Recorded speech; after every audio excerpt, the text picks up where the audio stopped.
When I was a kid, my family lived in a house in Grand Junction. Before we moved in, the landlord told my parents something unsettling. There used to be a pool in the backyard, and years earlier, their young daughter had drowned in it. The house meant a lot to them, and they made it pretty clear that we needed to take care of property, as it was extremely sentimental and wanted nothing changed. The pool was buried by the time we lived there, not removed, but buried.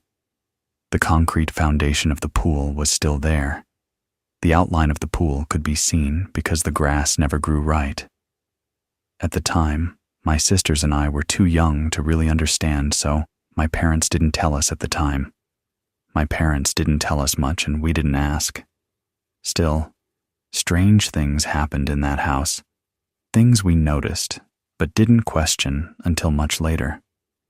We had a home alarm system that would chime out loud whenever a door opened. It didn't just beep, it announced the door. For example, ding, ding, garage door, or ding, ding, front door. The back door, which used to lead to the pool, was still labeled in the system as pool door. Late at night, when everyone was asleep, the alarm would suddenly go off. Ding, ding, pool door. Every bedroom in the house was close together. You could hear if someone got up, walked down the hall, or went into the kitchen. But no one ever did.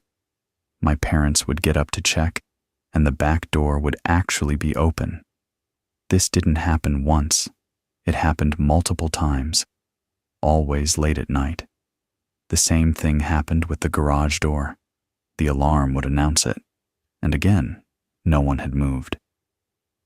Another thing I remember clearly was the garage itself. Whenever my mom asked me to take out the trash, I'd get this overwhelming feeling of being watched the moment I stepped inside. It wasn't imagination or fear of the dark. It was intense and specific, like something was there, lurking in the shadows. I still remember that feeling today. One night, my mom was awake in the living room while the rest of us were asleep. She saw a shadow move down the hallway toward the bedrooms. She assumed one of us kids was sneaking around, so she got up to confront us.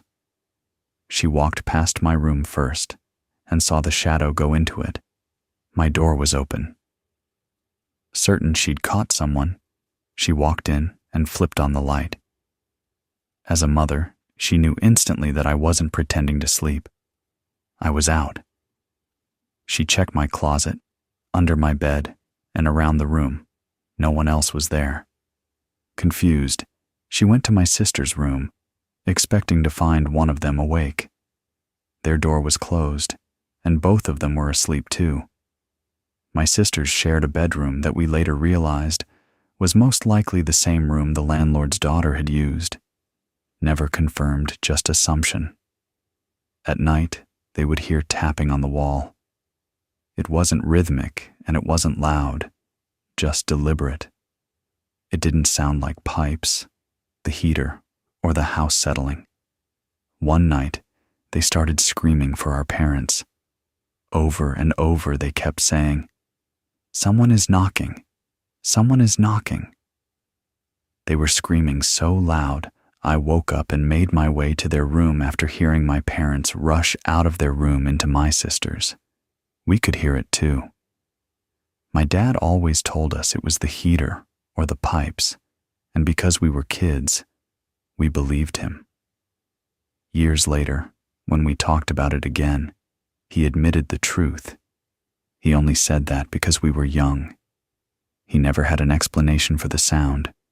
Cabinets and drawers also opened on their own from time to time. It became part of the background of the house, unsettling, but never explained. Eventually, my older brother came to live with us. He stayed in the room farthest from the rest of the bedrooms, on the opposite side of the house near the living room, which primarily served as an office. That room had large windows that looked directly out into the backyard toward where the pool used to be. Note: my parents, same as myself and sisters, didn't tell my oldest brother anything about the history of the house.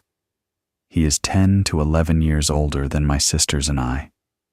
One weekend night, the rest of the family was in the living room watching TV. My brother had only lived there for a few weeks at this point. Suddenly came out of his room fast, pale, shaken, and genuinely terrified. He said, "Mom, there's someone in the backyard." My dad immediately went outside to check.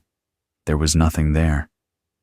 My brother claimed he always felt watched in that room, assuming something like what I felt in the garage, where your body tingles, stomach drops, and the hairs stand up on your arms and neck. My mom, already uneasy from her own experiences, contacted the landlord and told them everything that had been happening. She asked if they had experienced anything while living there themselves. Not long after that conversation, the landlords decided not to renew our lease and told us they were moving back into the house, even requesting if we'd be willing to move out early. They didn't argue or seem surprised, just quiet and distant. My parents always assumed the loss of their daughter had changed them deeply. We moved out not long after. Years later, when we were older, we were debating whether or not we believed in ghost or paranormal activity. Then my parents finally told us what they had seen and heard while living in that house. What made it worse was that our stories matched feelings, moments, details, without us ever knowing the full history at the time. Even now, telling it gives me chills. Writing it brings back that same familiar feeling, the one I had in the garage, the one that made the house feel like it was never truly empty.